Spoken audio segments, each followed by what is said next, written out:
señor Rolando Chilavera recibió una oferta de trabajo para ser director técnico de un club en Ucrania.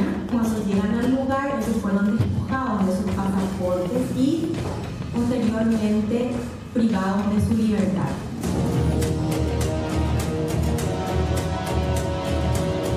Se recibió una llamada donde le amenazaban al señor Rolando hijo de retirar la denuncia o si no iban a matarle a su papá y a su hermano.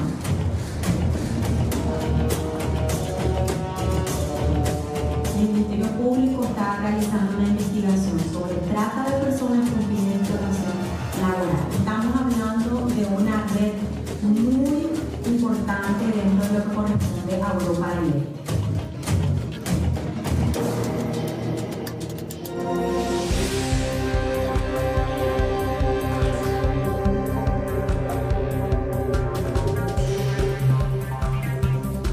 Hola, muy buenas noches, bienvenidos a 24 horas. Este será uno de los temas abordados esta noche, tiene que ver con la investigación que ya inició la Fiscalía de Paraguay con relación a lo que pasó con estos dos compatriotas, Rolando Marciano Chilavera y su hijo, cuando presuntamente fueron contratados por un club de fútbol en Ucrania, pero al final terminaron aparentemente en una red de trata de personas.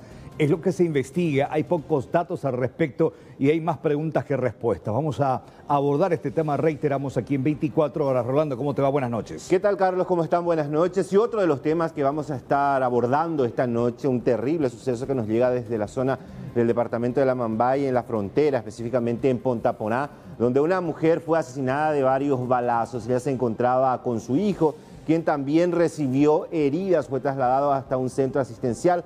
Aparentemente madre e hijos estaban viajando, ya que dentro de la camioneta encontraron algunas maletas. Estas informaciones, muchas más a partir de ahora. Bienvenidos a 24 horas.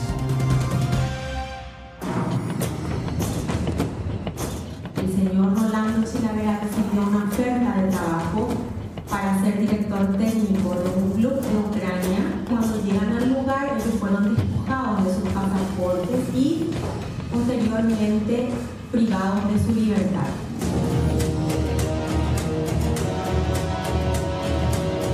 Se recibió una llamada donde le amenazaban al señor Rolando hijo de retirar la denuncia o si no iban a matarle a su papá y a su hermano.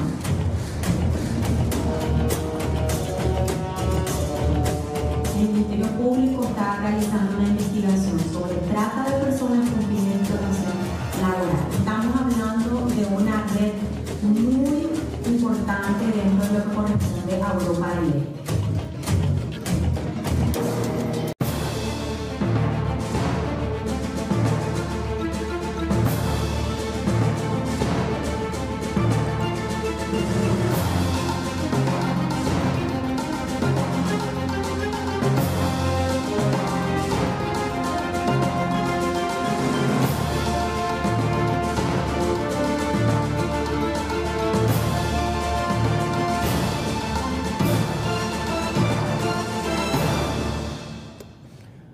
Vamos con la primera información. Vándalos del barrio Modelo San Francisco aparentemente están migrando hacia otras zonas para cometer sus fechorías. En este caso, en plena madrugada de Reyes, a pedradas destruyeron cámaras de seguridad de un comercio. Hasta ahora se desconoce la intención real.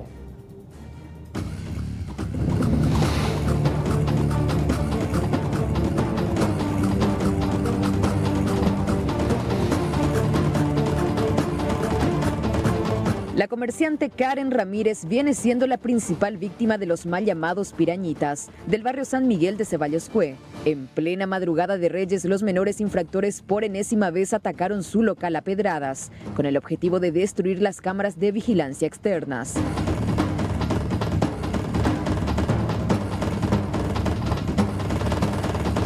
Personalmente me siento ya acosada.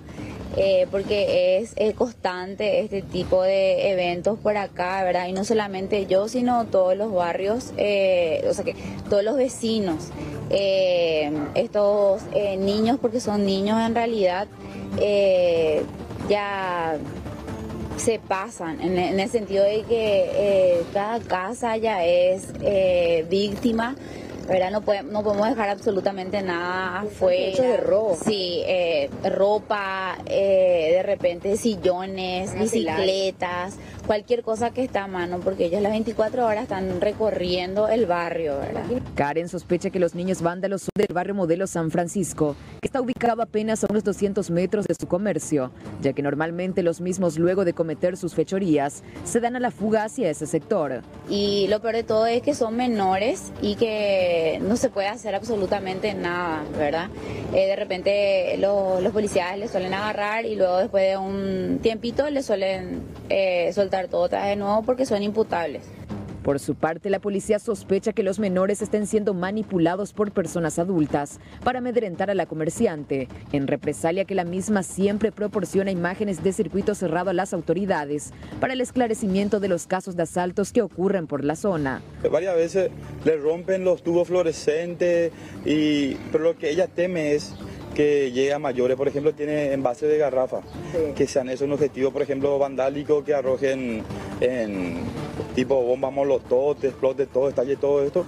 Y es víctima constantemente de hechos bagatelarios, hurto de juguetes, panificado o cualquier tipo de alimento, pero son menores infractores los que cometen este hecho. Conocidos como pirañitas en la zona. Famoso conocido como pirañita, pero desde que, según la señora, desde que empezó este barrio complejo habitacional San Francisco, empiezan todos estos hechos de vandálico o de hechos de menores infractores. Aparte de Karen, casi todos los vecinos del barrio San Miguel ya fueron víctimas de los pirañitas del barrio San Francisco, quienes aparte de generar disturbios, se llevan todo lo que encuentran a su paso, perjudicando enormemente al vecindario.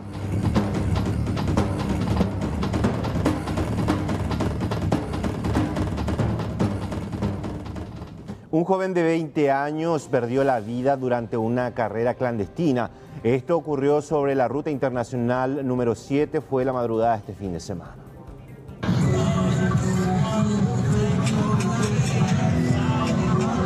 Ahí te oye.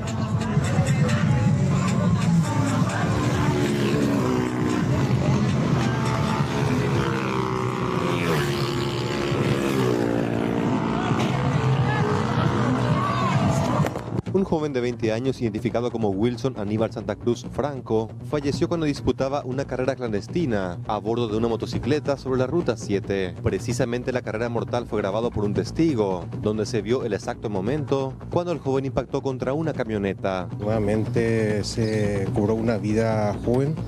En horas de la madrugada tuvimos el conocimiento a través del sistema 911. La famosa carrera clandestina donde hacen el famoso Superman. Una vida de un joven de 20 años de nombre Wilson Aníbal Santa Cruz, domiciliado en Mingaguazú. Saltó contra una camioneta aparentemente, oficial, ¿no? La camioneta se estaba dirigiendo de oeste a este, rumbo al centro, en horas de esa mañana. Y el biciclo, en realizar la pirueta, no visualizó esa camioneta y fue a impactar por la parte trasera del vehículo. El joven falleció prácticamente al instante, mientras que su biciclo fue llevado por sus amigos. Estaban un grupo luego de carreristas que estaban realizando con el occiso, ¿verdad? Con el fallecido. Al impactar, él cayó e inmediatamente se produjo su deceso. Y a la rapidez de su compañero llevaron el biciclo porque una vez que nosotros llegamos ya no lo encontramos más. Precisamente carreras como estas se disputan casi cada fin de semana, cuando no se tiene presencia policial. Y es muy difícil, Irán, por la cuestión de que ellos utilizan biciclos que cambian todo su motor y esas cosas. Es muy rápido y además peligramos también nosotros al perseguirle. Puede ocurrir otra tragedia más de esto.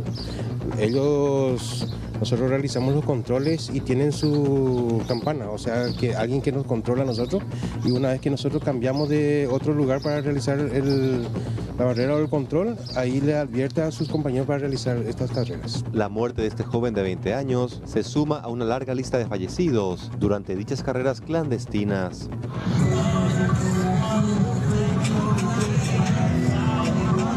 Ahí te oye.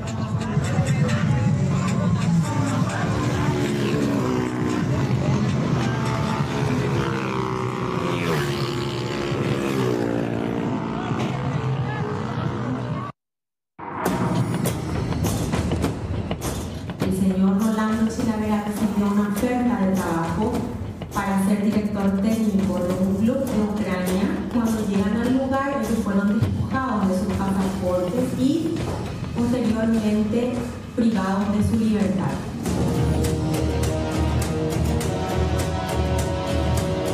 Se recibió una llamada donde le amenazaban al señor Rolando Hijo de retirar la denuncia o si no iban a matarle a su papá y a su hermano.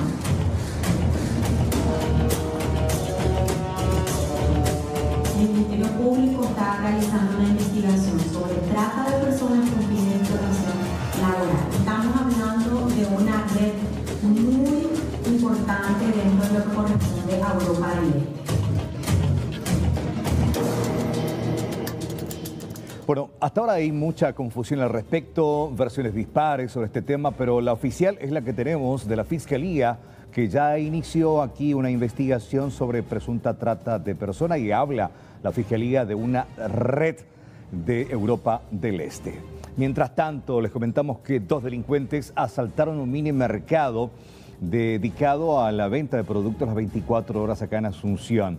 Se llevaron la recaudación del día, pero todo quedó registrado en el sistema de circuito cerrado. Asaltaron un local de una cadena de mini markets ubicado sobre la avenida Brasilia. El hecho se registró a las 21:30 aproximadamente y dentro del comercio se encontraban 2 cajeros y algunos clientes. Los malvivientes lograron llevar la totalidad de la recaudación del día. Ocurrió un hecho de robo agravado en esta jurisdicción, City Market, ubicado en la avenida Brasilia y Enrique Solano López, donde 2 sujetos irrumpieron dicho local que llegaron a bordo de una motocicleta de color negro, ambos con casco, uno de color rojo, otro negro, y inmediatamente intimaron a la cajera y al cajero apoderándose del dinero. Posterior se trasladaron hacia otro lado donde evidentemente había más dinero, ¿verdad? Y se apoderaron también de dicho dinero. ¿Aproximadamente cuánto fue lo que se llevaron? Y después de ocurrir el hecho, se apersonaron acá los responsables de la empresa y radicaron la denuncia donde manifestaron que una vez que hicieron el arqueo, aproximadamente 7 millones de guaraníes. Vemos también en estas imágenes de circuito cerrado a una mujer con una criatura en brazos. ¿Esta persona sería cliente, sería funcionaria, sería transeúnte de la zona? La señora que se ve en el video es la esposa de uno de los personales. Nosotros en el lugar estábamos y averiguamos dicha persona a qué correspondía, ¿verdad? Y era la esposa de uno de los personales ahí de City Market. Y luego también un hombre llega a ingresar como cliente. ¿No se percata aparentemente del hecho de asalto? Aparentemente no se percata porque una vez que ingresa parece que se da cuenta de lo que estaba ocurriendo, pero ya había ingresado ya en el local. Cabe recordar que días atrás fueron detenidos 3 hermanos en el barrio San Rafael de la ciudad de Lambaré, quienes supuestamente integran una banda de delincuentes que asaltan minimarkets en horas de la madrugada. La policía no descarta que este nuevo caso de asalto haya sido perpetrado por los integrantes prófugos del mismo grupo criminal. Un gran operativo de seguridad en el norte impidió el robo de 400 cabezas de ganado por parte de 5 avijeros profesionales. Todos ellos fueron detenidos. Ocurrió en Arroyito, departamento de Concepción. El operativo se dio en la zona de Arroyito, en la estancia Rancho Grande perteneciente a Luis Domínguez. Los involucrados en el ilícito cargaban a los animales en camiones trasganados. La intención era robar 500 cabezas. En el momento del operativo ya estaban remarcando al ganado con ácido. Una vez que llegaron al lugar los efectivos policiales, encontraron a 5 personas. Procedió a la aprehensión de estas 5 personas debido a que estaban remarcando los animales vacunos utilizando ácido para ese efecto, ¿verdad? Entonces se procedió a la aprehensión de ambos, la incautación de todos los vehículos que fueron remitidos a la base de la Fuerza de Tarea Conjunta. Se incautó los celulares de cada uno de ellos y dinero en efectivo que tenían en su poder, ¿verdad? Pero tenían una cantidad aproximada de 1.500.000 guaraníes. Los detenidos fueron identificados como Ángel Aquino, de 26 años, Ángel Gabriel Martínez, de 32 años, Cristian Medina, de 33 años, Mercedes Raúl Acosta, de 47 años y Osvaldo Ariel Sandoval, de 33 años. La intención de los abigeos era comercializar el ganado en la zona de Pedro Juan Caballero. 4 camiones estaban prestos para cometer el ilícito, abortado por los efectivos de seguridad. Y un hombre bajo los efectos del alcohol atropelló a 2 ciclistas. Esto ocurrió ayer en horas de la mañana en la ciudad de San Bernardino. El involucrado resultó ser el hijo del titular actual de la ANDE. La Fiscalía consideró el caso como un hecho de falta administrativa.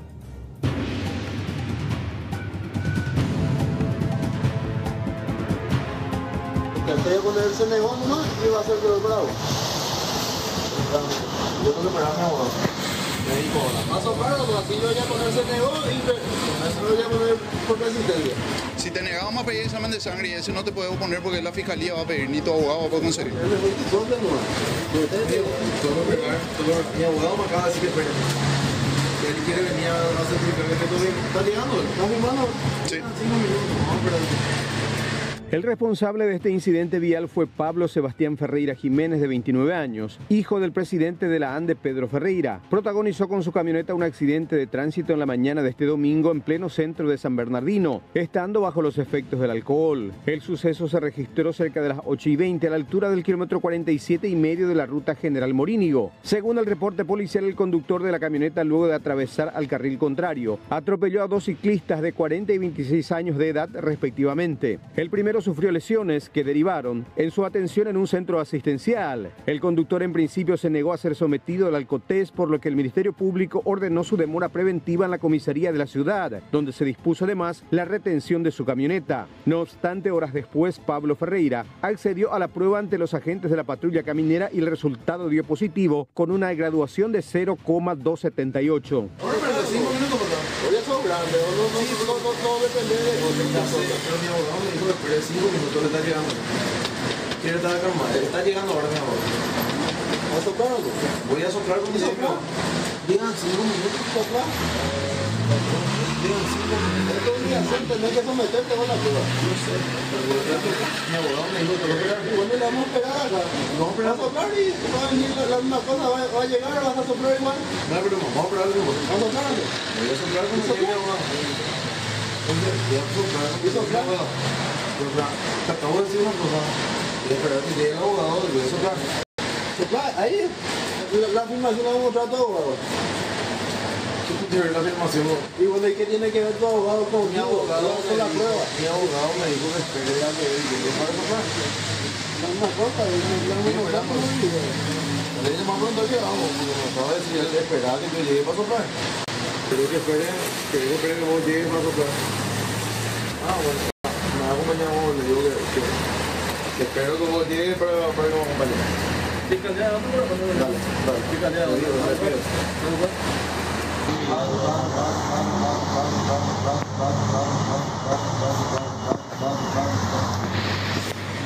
Y a consecuencia del percance, uno de los ciclistas resultó con lesiones, quien fue derivado al centro de salud local, de donde posteriormente fue dado de alta. ¿Se le hizo la prueba al joven que iba a bordo del automóvil? Efectivamente se le practicó la prueba de alcotest por personal de la patrulla caminera, dando como resultado positivo 0,27 mgl. ¿Es cierto que se negó al principio a hacerse la prueba? Al principio se negó, pero posteriormente ya accedió a la prueba de alcotest. A criterio del agente fiscal Gustavo Sosa, este incidente se configura en una falta administrativa por la baja graduación alcohólica y en consecuencia no corresponde su investigación por parte del Ministerio Público, que habitualmente interviene a partir de 0,800 mgl de alcotest positivo. En horas de la tarde el hombre recuperó la libertad y los una demanda en el ámbito civil buscando alguna indemnización por el daño y las lesiones sufridas. Se supo luego que el ciclista quedó con una fractura en la mano y varias lesiones en la pierna, mientras su compañero, por fortuna, no presentó heridas ni lesiones. En tanto, las bicicletas quedaron destrozadas. Fíjate, con él se negó nomás y va a ser peor bravo. Yo tengo que esperar a mi abogado. Me dijo, va a soplar, así yo ya con él se negó y me voy a poner resistencia. Si te negamos ese no te puedo poner porque la fiscalía va a pedir, ni tu abogado va a poder conseguir. Mi abogado me acaba de decir que espere. Él quiere venir a certificar que todo bien. ¿Está llegando? ¿Está filmando? Sí. 5 minutos, vamos a esperar. Vamos a un contacto en vivo y en directo. Está nuestro compañero Raúl Bogarín desde la zona de Limpio. Estamos hablando de un supuesto caso de abuso sexual. Raúl, ¿cómo te va? Buenas noches. ¿Qué tal? Buenas noches, Rolando. Nos encontramos aquí en Limpio para hablar con la madre de este pequeño de 5 años que fue abusado sexualmente por parte del hermano de la madre. En este caso, este niño tiene que heredar la triste historia del abuso sexual en la familia porque su propia madre fue abusada sexualmente por su padrastro, mejor dicho. Después, este hermano de la madre abusó de su pequeño de 5 años y vamos a hablar con ella para que nos comente esta terrible historia que pasó. ¿Qué tal? ¿Cómo le va? Bien. Y así, pues mandé a mi hijo un rato a ocuparle la casa de su abuela, que venía a ser mi mamá, y vino y le pasó eso. O sea que yo usé una cartuchera de mi mamá y que ella me pidió para que le mande. Yo le mandé por mi hijo ya no volvió, no venía más, entonces un rato después recibí una llamada de mi mamá diciéndome que mi hijo lloraba mucho. Me fui a verle y le encontré ya llorando, no podía pararse a mi hijo. Y le pregunté qué es lo que le pasó, o sea que me dijo él con lujo de detalle lo que le hizo su tío, y cosa que ya no puedo repetir, ¿verdad? Porque es muy grave lo que le pasó a mi hijo y yo solo quiero justicia, que el muchacho se vaya a la cárcel, que él tiene que pagar por lo que hizo. Y sí, a mí también me pasó lo mismo, que abusó de mí mi padrastro, que viene a ser el papá de mi hermano. Y se repite la historia. Yo lo único que quiero es que se haga justicia y que él vaya a la cárcel, que cumpla con lo que hizo. En este caso, el día a día después de lo que pasó, ¿cómo es el de tu hijo? Y él ahora tiene mucha pesadilla, era un niño muy activo, muy tranquilo, se le podía ocupar en la despensa tranquilamente, ahora ya no, después de lo que le pasó, él es muy distraído, tiene mucha pesadilla de noche, tiene fiebre, está muy sensible. Y así está él ahora.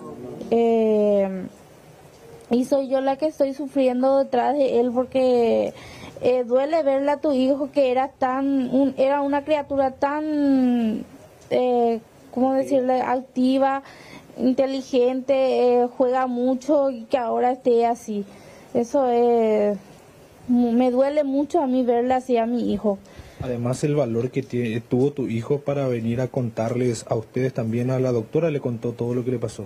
Sí, le contó con lujo y detalle, le dijo todo, la inteligencia que tiene, él dijo todito, cómo le hizo, cómo hizo y todo le contó.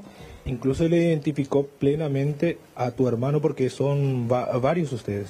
Sí, estamos entre 5 hermanos tengo, y él le dijo cómo se llama y cómo es, dijo todito, le señaló. Al quien más le tenías confianza, me habías dicho. Sí, era el hermano que más yo tenía confianza. Yo podía esperar eso del resto de mi hermano, pero menos de él. Yo tenía plena confianza en ese hermano, y que él me haya hecho eso es increíble. Ahora ustedes formularon la denuncia, ¿y él dónde estaba? Nosotros hicimos la denuncia, él estaba acá en la comisaría 47 de Limpio, hasta que el 4 de enero la jueza le dio la orden domiciliaria. Y de ahí, eso fue el viernes, a las 4 de la tarde, él ya le hicieron pasar en Villa Elisa. Él está ahora en la casa de un familiar de mi mamá, que creo que es su comadre. ¿Ustedes le vieron que fue detenido en la comisaría? ¿Dónde estaba él el resto del tiempo? Sí, él estaba en la comisaría. Yo me fui en el día que yo hice mi denuncia, al regresar de donde se le hizo el estudio a mi hijo. Yo vine pedí hablar con él y para decirle por qué le había hecho eso a mi hijo. Él no me dio la cara, solamente me dijo que no le hizo nada a mi hijo. ¿Vos pudiste hablar con él? Sí, yo hablé con él. Yo pedí al comisario que estaba ahí para que me deje pasar a preguntarle, a hablar con él por qué hizo eso. Y él solamente me dijo que él no hizo nada y eso se cayó. No me dio la cara, no quería ni mirarme. Y ahí estuvo hasta el 4 de enero, estuvo en la comisaría. Después lo dejó en libertad la jueza, en este caso Carmen Rosana Román, que es la encargada de Luque Limpio, Areguá y Mariano Roque Alonso. El permiso es para trabajar de lunes a viernes, supuestamente de 6 a 18:30 horas. ¿Y ustedes le causa indignación esta resolución que le dieron? Sí, porque él debería de estar en la cárcel. Él no debería de tener eso que le está dando esa jueza, porque le dañó a un niño inocente que prácticamente le arruinó su niñez. Terrible el relato de la madre que tiene que seguir lidiando con esta triste historia del abuso sexual en la familia, porque ella fue víctima y ahora que su hijo también sea víctima por parte de su propio hermano, duele muchísimo más. Este es el caso que nosotros estamos reportando aquí desde la ciudad de Limpio, Rolando. Gracias, Raúl. Vamos a estar acompañando, por supuesto, este caso. Muy buenas noches, ¿cómo están? Y queremos hablarles de Juan Arrón y Anuncio Martí, porque ustedes saben que desde hace un par de semanas atrás que se viene hablando de estas dos personas acusadas en su momento de ser los principales responsables del secuestro de María Edith Bordón de Bernardi, y hoy en día refugiados políticamente en el Brasil. Juan Arrón y Anuncio Martí, ustedes saben, son mencionados constantemente porque supuestamente podrían cobrar 63 millones de dólares al Estado paraguayo. Juan Arrón Suhurt es uno de los fundadores, para que lo vayamos conociendo, a Juan Arrón Suhurt es uno de los fundadores del desaparecido Partido Patria Libre, que luego se convertiría en su momento en el brazo político del autodenominado Ejército del Pueblo Paraguayo. En febrero, ¿cuándo se funda Patria Libre? ¿Cuándo se da inicio a este movimiento? En febrero de 1990, Patria Libre empieza a funcionar como una corriente dentro del movimiento democrático popular. Los activistas de Patria Libre se declaraban marxistas-leninistas. En 1999, atención con estos datos, varios simpatizantes de Patria Libre, Alcides Oviedo Brites, Carmen Villalba y Lucio Silva, todos miembros del EPP, realizaron uno de sus primeros actos criminales, el robo de la sucursal del BNF en Choné. Aquel robo, hay que decir que quedó en el intento debido a una rápida reacción de la policía de aquel entonces. El 16 de noviembre finalmente concretan su primer acto delictivo, 16 de noviembre del 2002, cuando en el Parque Ñuguazú secuestran a María Edith Bordón de Bernardi. Tiempo después, los investigadores accedieron a elementos que probarían la supuesta vinculación de referentes de Patria Libre, entre ellos Juan Arrón Suhurt, como el ideólogo del secuestro de la mujer que fue liberada el 19 de enero del 2003. Según la policía, Alcides Oviedo Brites, Carmen Villalba y Anuncio Martí eran los cuidadores de María Edith Bordón de Bernardi. En enero del 2003, luego de varios días de estar desaparecidos, tanto Arrón como Martí fueron encontrados en una casa de Villa Lisa, donde supuestamente fueron torturados por policías. Juan Arrón y Anuncio Martí, ustedes saben, se fugaron del país en agosto del 2003, horas antes de iniciarse el juicio oral y público. El gobierno de Luis Ignacio Lula da Silva les otorgó refugio político que hasta ahora se mantiene. Se espera que en los próximos días la Cancillería Nacional, aprovechando la asunción de Jair Bolsonaro, pida la revocación de este estatus a favor de Juan Arrón y Anuncio Martí. Decíamos, un mes después de que ellos se hayan fugado del país, dos hermanas de Juan Arrón denunciaron al Estado paraguayo ante la Comisión de Derechos Humanos por desaparición y torturas. El 30 de octubre del 2008 se admite la demanda y la Comisión Interamericana de Derechos Humanos sugiere a la Corte recientemente reparar los daños que sufrieron tanto Arrón como Martí Y decir también que el juicio ante la Corte Interamericana se empieza el próximo 7 de febrero, el 7 de este año. Y los demandantes requieren 63.075.000 dólares. Y fíjense en estos números. Juan Francisco Arrón Sujur, por su parte, él pide para sí 20.572.300 dólares, más 14 millones de dólares para su pareja, sus 3 hijos y 10 hermanos. $1 millón para cada uno de sus familiares. Mientras que Anuncio Martí Méndez, para sí, pide 20.503.100 dólares y 8 millones, haciendo un prorrateo también de $1 millón para cada uno, para su pareja, sus 2 hijos y 4 hermanos, además de su madre.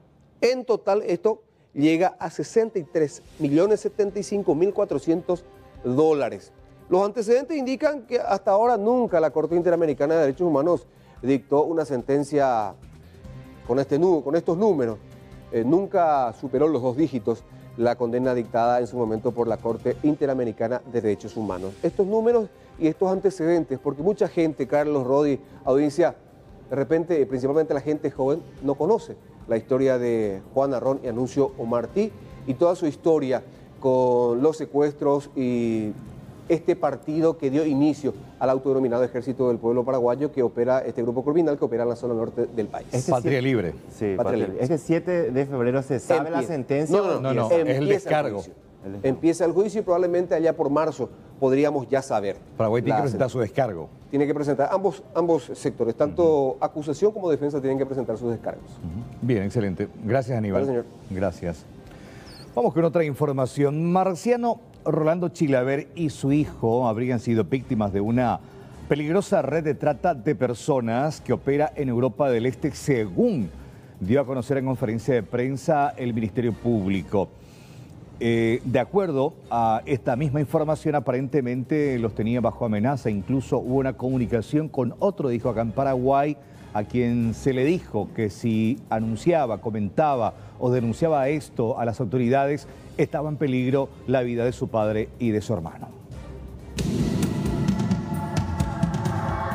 Marciano Rolando Chilaver y su hijo Iván fueron retenidos el pasado 29 de diciembre en la ciudad ucraniana de Odesa. La situación del exfutbolista y actual entrenador fue puesta a conocimiento de la Fiscalía Paraguaya recién el pasado viernes 4 de enero. Al momento de estar formalizándose la denuncia, familiares de Chilaver recibieron una llamada telefónica exigiéndoles que dejen dicha denuncia para evitar que ambos retenidos fuesen asesinados. En el momento en que ellos estaban prestando declaración,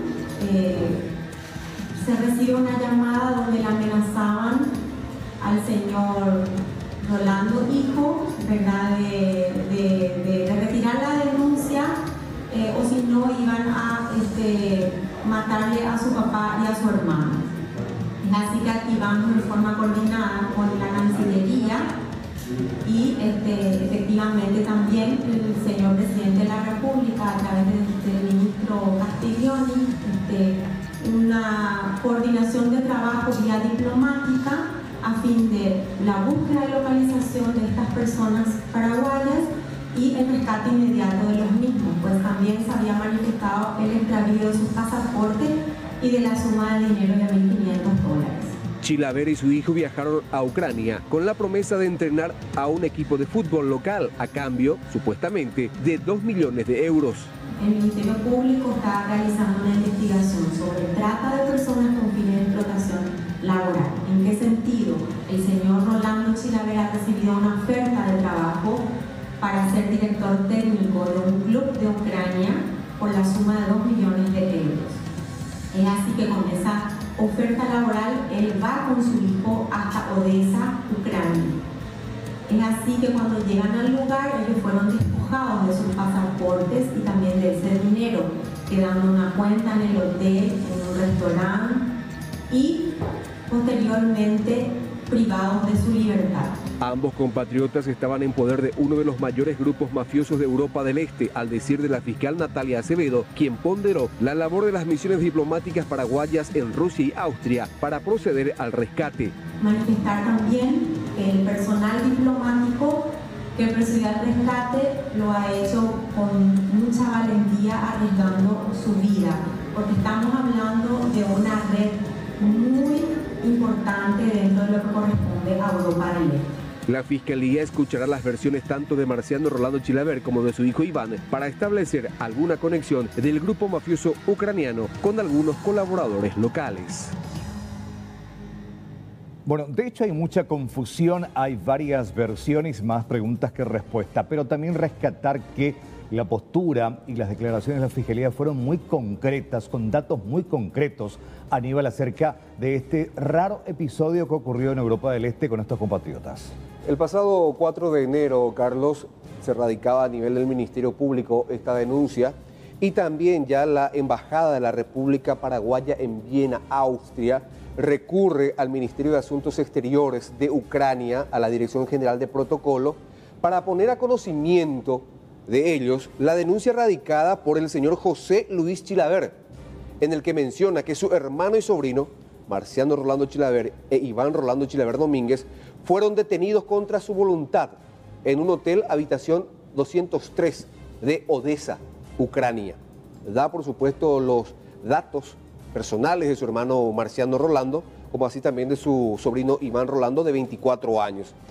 Dice, entre otras cosas, por ejemplo, que de acuerdo al relato, y esto es un documento oficial de la Cancillería, de acuerdo al relato de José Luis Chilaver, los connacionales mencionados fueron contactados vía internet por representantes del club ucraniano FC Chernomorets, fundado en 1936 y que milita actualmente en la primera división del fútbol ucraniano, y cuenta en su denuncia que ambos viajaron a la ciudad de Odessa desde Asunción el 29 y 30 de diciembre con promesa de trabajo y devolución de gastos de traslado por parte del señor Alain Migliaccio.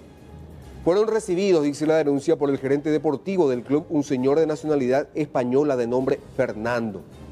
Sigue diciendo, actualmente los señores Marciano Rolando Chilaver González e Iván Rolando se encuentran retenidos por el dueño del hotel Ile de Cameron, el mismo se hace llamar jefe y general. Se les sustrajeron sus pasaportes y el valor de dólares americanos, 1.500, ya lo escuchábamos decir eso a la fiscal. Después hay otros detalles que no ameritan mencionar. Además se les dijo que hoy en día serían llevados de paseo y que ambos temen no volver con vida. Y Juan Ignacio Livieres, director de Asuntos Consulares del Ministerio de Relaciones Exteriores, lo escuchábamos hoy decir que el proceso de rescate incluyó, por ejemplo, cambiar de itinerario, utilizar 2 vehículos distintos, salir entre 120 a 150 kilómetros por hora en medio de una tormenta de nieve y por supuesto con personal especializado del mismo gobierno ucraniano, porque el gobierno paraguayo a través de la Cancillería se contactó con el propio gobierno de Ucrania y fue el gobierno de Ucrania también que forzó esta liberación y decía que incluso tuvieron que ser controlados la salida de ambas personas satelitalmente, porque las amenazas que tenían encima eran muy serias. Y ustedes habrán escuchado a la fiscal Natalia Acevedo de la Unidad Especializada de Trata de Personas decir que al momento de la ratificación de la denuncia de Rolando, que es hijo del entrenador, recibió una llamada diciéndole que retire esa denuncia porque de lo contrario lo matarían a su padre y a su hermano. Y ahora se dijo que este mediodía o esta tarde tenían que haber llegado tanto Marciano Rolando como su hijo Iván, y que después la Fiscalía los iba a llamar para prestar declaración, contar su experiencia y a ver si existe alguna conexión local y poder establecer a este grupo o los nexos de este grupo aquí en Paraguay. Bueno, la Fiscalía fue bastante contundente a través de la fiscal encargada del caso al mencionar una red dedicada a este tipo de actividades en Europa del Este, en sentido, datos muy concretos. Evidentemente ellos tienen la precisa de qué realmente pasó, porque hubo varias versiones, incluso el de José Luis Chilaver, que por una cuestión también, entiendo por ahí familiar, señaló de que ellos extraviaron el pasaporte, de que fue a través de un recorrido en un shopping, de que ahí se fue el dinero, y que la Cancillería les proporcionó a través de la embajada, creo que en Rusia, porque no hay embajada ahí en Ucrania, pasaportes como para volver a regresar al país. Bueno, fue una versión mucho más light de la historia que hoy cuenta la Fiscalía. Y actuaron las embajadas paraguayas tanto en Rusia como en Austria. Bueno, Aníbal, gracias. Por favor. Hablamos ahora de un caso de homicidio ocurrido en Ponta-Poná, Brasil, donde una compatriota perdió la vida. Ella fue asesinada a balazos. La víctima fue identificada como Juana Bautista Torres Vera, de 41 años, que tenía también documentos brasileños. Ella se encontraba con su hijo menor de 16 años, iban en una camioneta cuando en el semáforo fueron atacados por sicarios que estaban a bordo de una motocicleta. El menor también resultó herido, pero se encuentra fuera de peligro. Datos indican que la mujer fallecida era ex esposa de un agente de la Policía Civil y se presume que pretendía viajar a algún lugar, ya que en el vehículo se encontraron ropas, bolsones y conservadoras, entre otros objetos personales. ¿Cómo están? Buenas noches. Vamos a hablar un poco del tema del verano, porque mucha gente busca esparcimiento, busca salir un poco de casa y sobre todo recrearse, no solamente en el interior, sino también en el exterior de Paraguay, obviamente. Y buscamos todos precios, buscamos ventajas y sobre todo algunas conveniencias para cada familia. Antes de contarles la alerta que emite Senatur acerca de las agencias MAU, queremos plantearles la primera pregunta de la noche, que tiene que ver justamente con el tema de las vacaciones y los viajes. La pregunta que les hacemos es la siguiente: ¿por qué existen tantas agencias de turismo que se consideran MAU? Les damos tres opciones. En primer lugar, por la falta de control. En segundo lugar, por la complicidad. Y en tercer lugar, por clientes indiferentes. ¿En qué sentido? En que la gente no exige lo que paga, justamente lo que tienen que hacer valer su dinero. La votación comienza en este momento a través de votaparaguay.com. ¿Cuál es la alerta que lanza Senatur en este momento acerca de varias agencias que ofrecen sus servicios, principalmente a través de las redes sociales, sin ningún tipo de garantía? Son agencias que ofrecen excursiones a muy bajo costo y sobre todo sin ningún tipo de respaldo por parte de la Senatur. El comunicado emitido esta mañana habla de 4 agencias. No se encuentran habilitadas por la Secretaría Nacional de Turismo. ¿Cuáles son estas agencias? En primer lugar, Milmar Viajes, Ubuntu Travel and Tour, Alma Viajera y también Chavo Tours, por la cual Registur no recomienda a ninguna de estas empresas que realizan promociones a través de las redes sociales. Ninguna de estas empresas está registrada en el registro, valga la redundancia, de turismo que ofrece Senatur para dar justamente respaldo y garantías a los turistas que quieren utilizar los servicios de estas empresas. ¿Cuáles son las quejas que recogimos de las páginas en Facebook de estas agencias? Por ejemplo, Rosmaría Costa decía en septiembre: no recomiendo, mal servicio realmente, no piensa en la seguridad de sus pasajeros. Al menos en el último viaje que hice pasamos muy mal, muy incómodo su transporte, una lástima realmente. Esto en el caso de una de las agencias. Otra de las quejas es la siguiente. Dice una pasajera que había viajado en varias ocasiones con distintos grupos y puede decir con total certeza que viajar con esta agencia ha sido la peor experiencia de viajes que nunca podría haberse imaginado. En este caso habla de que fueron estafados en cuanto al tipo de bus y al tipo de servicio que requerían para hacer una excursión aquí nada más a la zona de la Triple Frontera. Son denuncias que presentan los propios pasajeros, que más allá de llegar a un acuerdo posteriormente, porque es lo que se estila, llegar a un acuerdo entre los pasajeros y entre las agencias de turismo, ¿quién paga realmente en mal rato? Atención con las recomendaciones que emite Senatur en este sentido. Desde el momento que vos pensás en vacacionar, todo un año te preparás, ¿verdad? Entonces, mínimamente conocerle a tu asesor de ventas. Por eso es importante recurrir a 2, 3 agencias, ver opciones, conocer la agencia de viajes, el local. ¿Qué pasa con estas agencias que se forman en las redes sociales? Lo de las redes sociales es muy importante, donde también están las agencias legalmente habilitadas, pero aparecen, en la época de temporada alta, aparecen agencias de viajes, supuestas agencias de viajes que no están registradas en la Senatur. Entonces nosotros como institución no podemos darle ningún respaldo. Otras situaciones que tuvimos también son los giros. Normalmente uno encuentra una oportunidad un poquito más barato, mucho más barato, entonces hace giros. Y al momento de ir a utilizar el servicio no existe la agencia, no existe el ticket aéreo o no existe el viaje, entonces viene la frustración. En esos casos nosotros como Senatur también les ofrecemos a través de nuestra página web un espacio dentro de la página donde la gente puede enviar sus quejas y sugerencias y reclamos.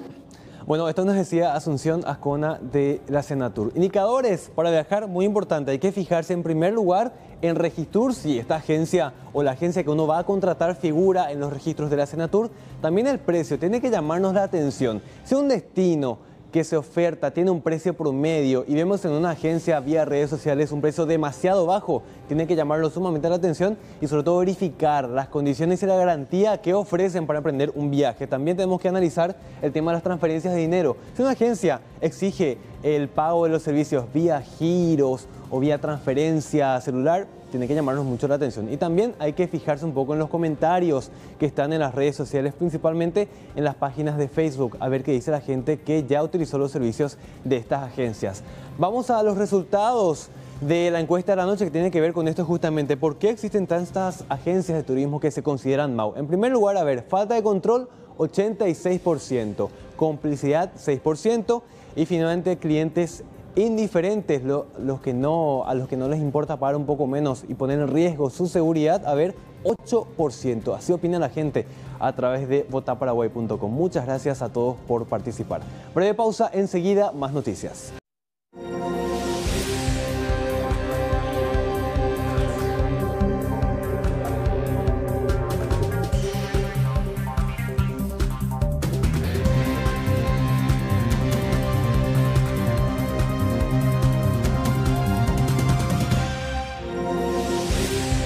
Buenas noches para todos, ¿cómo están? Bienvenidos aquí al espacio de ustedes, al WhatsApp Ciudadano.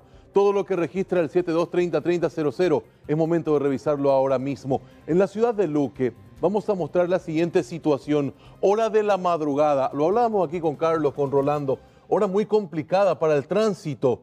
Muchos piensan eso porque por la imprudencia en las calles. Nadie respeta los semáforos, nadie respeta los cruces y en este sentido, un trabajador que iba justamente rumbo a su puesto, por poco pierde la vida en este accidente. Él iba sobre una de las avenidas principales en la ciudad de la música y pasa como el rayo ese vehículo de color blanco. Él embiste con la parte trasera del vehículo y lo más grave de todo es que el conductor o la conductora irresponsable huyó del sitio. Sí, señora, señor. El hombre quedó con serias lesiones, la moto quedó prácticamente también inservible y ahora exige justicia. Múltiples golpes para el conductor que, reitero, estaba camino al trabajo y la otra persona que cruza así de forma totalmente imprudente. Esto pasaba en la ciudad de Luque y ahora esperamos que estas imágenes de circuito cerrado puedan servir para de alguna forma poder identificar a la persona que iba a bordo y al mando de este móvil. Ahora vamos a hablar de una situación muy preocupante. Cables sueltos. Sí, es lo que está pasando en la ciudad de Itá. Y esto, hace poco hablábamos también con un desenlace fatal. ¿Recuerdan? En Ciudad del Este, donde un niño fallecía por tocar uno de estos cables. Esto es lo que pasa en el reporte ciudadano. Suelo. Este video corresponde a Barrio Conavi, Barrio La Esperanza, kilómetro 35, ruta 1 de Itá. Este cable amaneció en el suelo y hasta ahora estamos todos sin luz en el barrio. Y hay muchísima criatura y hay 2 cables sueltos en el suelo, en la calle prácticamente. Y estamos llamando a la ANDE desde las 6 de la mañana y no aparecen. Si ustedes pueden hacer el favor de ayudarnos. Este video corresponde a Barrio Conavi, Barrio La Esperanza, kilómetro 35, ruta 1 de Itá. Este cable amaneció en el suelo y hasta ahora estamos todos sin luz en el barrio. Y hay muchísima criatura y hay 2 cables sueltos en el suelo, en la calle prácticamente. Bueno, y estamos llamando a la ANDE desde las 6 de la mañana y no aparecen. Si ustedes pueden hacer el favor de ayudarnos. Son datos muy precisos los que da esta señora en la filmación que nos envía desde la ciudad de Itá. No esperemos a que ocurra una desgracia para actuar en consecuencia. Quienes quisieron actuar, pero la verdad que de una manera bastante llamativa, son los dos oficiales de policía que estaban en solitario montando, me parece a mí, un simulacro de, sería un simulacro de barrera en la ciudad de San Antonio, sobre la avenida Acceso Sur. Estaban ellos dos solos, tratando de detener al enjambre de motociclistas que estaban haciendo de las suyas en horas de noche y madrugada. ¿Cómo terminó el control? Prácticamente burlando a los uniformados.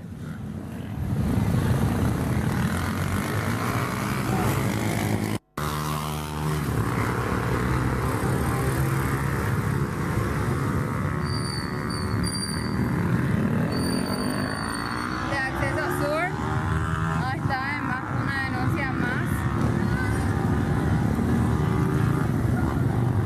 Los motoqueros desafiándole a los policías,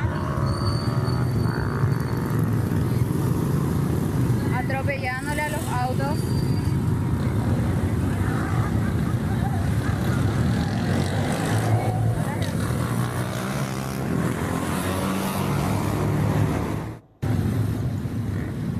Bueno, prácticamente se burlaban de los policías que estaban ahí realmente en muy poca cantidad. Ni siquiera había una patrullera, por eso de por ahí nadie se quedaba tampoco para respetar la presencia de estos representantes de la ley ya sobre la avenida Acceso Sur. Antes de irme, quiero compartir con ustedes esta filmación que llega desde el departamento de Ñembucú.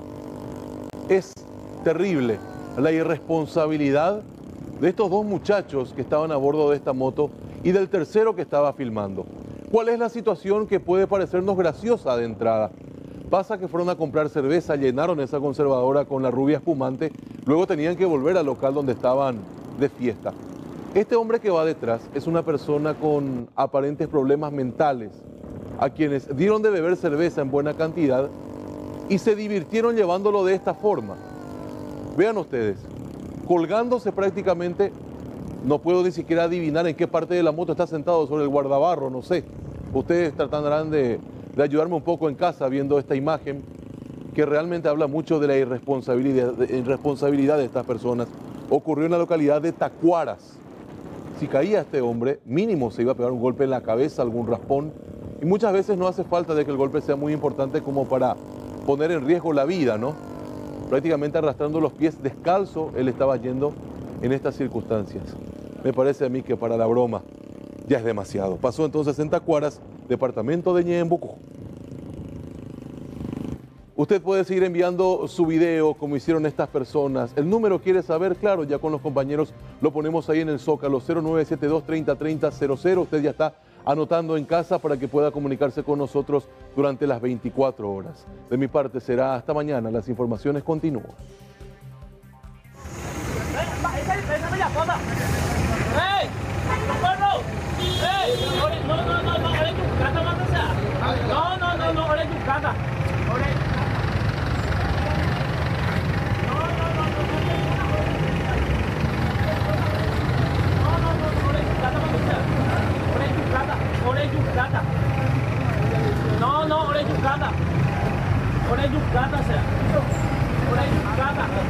¿Por qué no mora?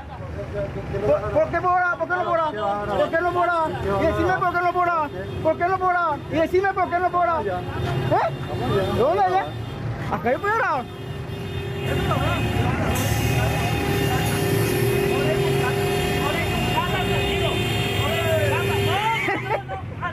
¿Y por qué no estoy grabando?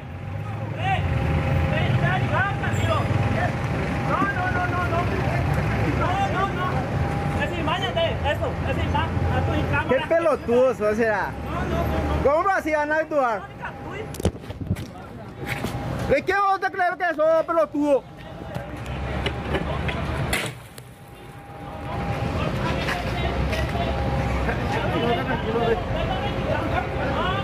No tiene sentido lo que hace, cuate. Más fiscalizador. ¿Qué bandidos son, será? No veo la forma de actuar así.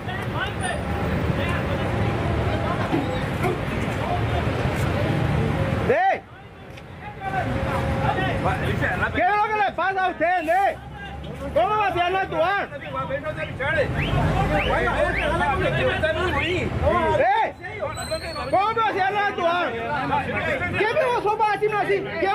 Bueno, imágenes que corresponde a un incidente protagonizado entre inspectores del Ministerio del Transporte y choferes de la línea San Agustín. De acuerdo a los datos, los funcionarios estaban realizando un control e intentaron impedir que este colectivo de la línea San Agustín, específicamente el coche número 9, siguiera circulando. Allí se produjo incidentes entre los inspectores y también las personas que se encontraban en ese lugar, no solamente el chofer. Finalmente, ¿qué pasó? Los vecinos y también las personas que se encontraban en ese lugar lograron que los inspectores desistieran de su propósito y de esa manera liberaron el colectivo e hicieron que siguiera su trayecto. Hay un conflicto con esta línea del transporte ya desde hace bastante tiempo. Hablan de que existe una resolución actualizada hasta diciembre de 2018 que empezará a regir desde febrero de este año. Establecemos una breve pausa, en instantes, más noticias.